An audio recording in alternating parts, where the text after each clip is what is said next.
we've kind of touched on Poch a little bit there, although mainly we're talking about Todd Bowley. Now, I'm not saying I don't think he should be, but could he be one of those names in the line to be the first manager sacked? Pochettino? Yeah. God, no.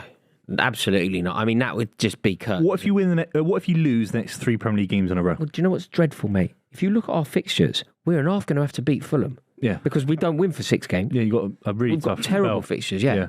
But he must be in there, mate. He has to be top 3 to get sacked. He can't. The destabiliser.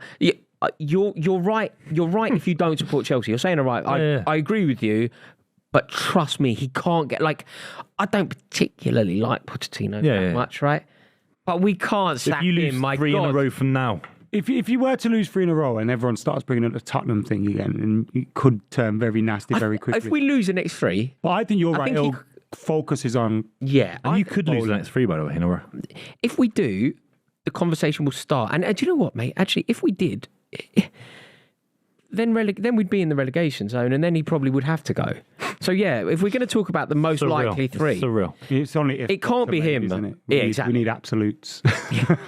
We need some absolutes. Look, right now, we're looking at there's still no wins for Bournemouth, Burnley, Luton. But like Burnley, let's use them as an example. They can't sack Company. They've played City, they played United. They don't get been great in between there, but they don't get somebody better. They don't get somebody more popular. They don't get a bigger name. They don't No. Look, they could sack him in March.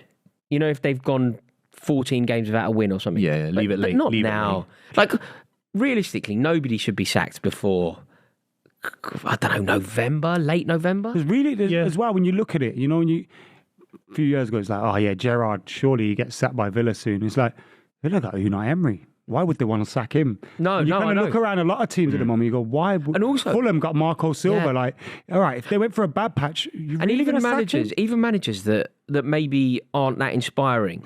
I don't see how I don't particularly rate Sean Dyche. I think that his moment in football has actually passed. But Everton aren't getting a better manager than him to keep. And also, I think Sean Dyche is one of the people that we'll talk about because he kind of relieved some pressure this weekend with the win over that they got against Brentford. But I think he's the perfect manager for what Everton need right now because they're not that good. There are 2 chances to win £250,000 this week on Super 6 in the Carabao Cup fixtures and, of course, the Premier League next weekend. Make sure you download Super 6, join our mini league, Club 23, predict those games, and if you come top of our mini league against myself, Rory, and Adam, you get the chance to win £100 at classicfootballshirts.co.uk. Click the link down below. If you win our mini league come the end of the season, you'll get the opportunity to play in a star-studded charity match with myself, Rory, and Adam against pitchside Theo Baker, hopefully back from injury, Reeve, and of course, Tom Garrett. It's going to be a massive football match. If you win our mini league, you get the chance to play as well. They don't have the players. They really don't. And he'll be the guy to get the best out of someone like Ashley Young and Tarkowski and all these guys. Yeah. And if you can keep Dominic Calvert-Lewin and Bale fit, you never know. Good on the weekend. They got a big win for them on the weekend. And Tarkowski was fantastic. So, and you know, when it went 1-1, I was worried for them because I kind of like Everton. I want them to do well. Yeah, they have to stay in the league. Do you know what's kind of? It's getting to the stage now where when you think about Chelsea playing a game of football, there's nobody that you think Chelsea win against, is there? Whereas I kind of feel like I can see wins for other teams. Whereas I just feel like Chelsea, we've beaten Luton. Do you know, like we've beaten Luton, so we played them. So we're not going to have that luxury again for ages. And then it's going to be away from home, and there's a bit of jeopardy in that anyway. so I don't really see. You know who could be in danger? That Iraola Andoni at Bournemouth, because when you look at it, he came in for Gary O'Neill. They're sitting 17th at the moment. They lost 3-1 against Brighton at the weekend. And if you look at their other results, they haven't won a game this season, apart from their EFL Cup game against Swansea away from home. I know they've played Chelsea in there and Brentford away and Tottenham and Liverpool, but if you're not picking up the points... listen to the clubs you read out. Yeah, but if you're not picking up... No, but it's the next 6 games. And Bournemouth... If they're in the same boat in the next 6, then fine. And Bournemouth have shown us, Gary O'Neill, all right, sound, you kept us up. Get out. Yeah. They've shown you that they're not... But they've got Arsenal next. The fixtures that you just read Everton out, away. they've literally played... From what you just did, it sounds like Bournemouth have had the worst start to the season possible. All right. They've literally played everyone, right? Check this then. They've got Arsenal next. Free hit. Everton. Okay, that's where you judge them. Wolves, That's where you judge them. Yeah. Burnley. That's where you judge them. If they don't win one of them games, he's gone. I think they need 4 points. And I think if you include Arsenal as well in there, say, I think they need 4 or 5 points out of those 4 games. They need to win their 2 home ones. Against Wolves and Burnley, they have to win that. And it's not as difficult as that down there. 4 points out of 4 points is a lot. 4 points is a lot down there. Yeah. You're looking at it because you're so conditioned with like what happens above the relegation zone. No, 4 points down the bottom of the league is like I think teams go 2 months and don't get that. Well, he could. What I'm saying is the potential's there because you've now got that background of you haven't won this season yet. So if it gets to 10 games in a season and you haven't won a game, he hasn't won it. Quarter of the season's gone. Mate, and the thing is as well, the data tells us, and that's, that managers go, man. Like, didn't 14 managers get sacked? 14 managers got sacked last season. Yeah. So with that in mind, if 14 get sacked, one is just like law of averages, one is going to go fairly soon. I think Areola's right up there. Heckingbottom at Sheffield United, just because the links. I think Sheffield United are the club in the league with the biggest links to the new manager, which is obviously Chris Wilder, used to manage them. Obviously, did really well with them just before COVID came around. So I think Wilder coming back could be the one that kind of destabilises. game. But there's no pressure on Sheffield United. They expected to be down there. Yeah, they're not expected to be down there. No. Like from my understanding, their fans, they're not. That's absolutely right. It's not that they're expected to be down there. They're not expected to be in the league. Yeah. So this is just like a bit of a party time. But do the owners kind of get ideas above their station and go, if someone else comes available, he could save us? Mate, they're so brassic.